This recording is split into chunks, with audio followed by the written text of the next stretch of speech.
సూర్యుడు సుదర్శనార సన్ను ఇక్ష్వాకుల స్థాపన గురించి చెప్పే శాసనం ఏంటంటే మేకధోని. శాతవాహనుల అంతం గురించి చెప్పే శాసనం మేకధోని. ఇక్ష్వాకుల స్థాపన గురించి చెప్పే శాసనం మేకధోని. ఇక్ష్వాకుల పరిపాలన గురించి చెప్పే శాసనం ఏంటంటే నాగార్జున కొండ శాసనం. మరి ఇక్ష్వాకుల అంతం గురించి చెప్పే శాసనం ఏంటంటే అంతం గురించి చెప్పే శాస్త్రం మైదవోలు శాసనం.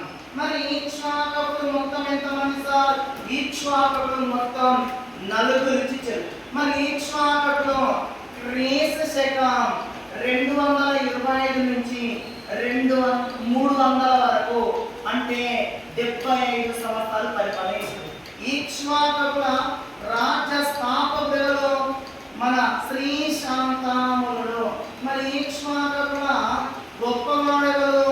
మన వీర పురుషుల పరిపాలన కాలాన్ని బౌద్ధ మతానికి స్వర్ణ యుగం అంటారు. మరి ఇక్ష్వాకుల చివరి వాడెవరు? రుద్ర పురుషదత్తుడు. పోయిన కాలంలోనే చనిపోయిన వాళ్ళని పూజించేది, ఆ పూజనే వీరకరణుడు. ఇక్ష్వాకుల దైవం శ్రీ పర్వతం మల్లన్న. ఓయ్ మరి ఇక్ష్వాకుల కుల దేవత ఎవరంటే దేవత, కుల దేవత ఆరతి. ఓకేనా? Thank you.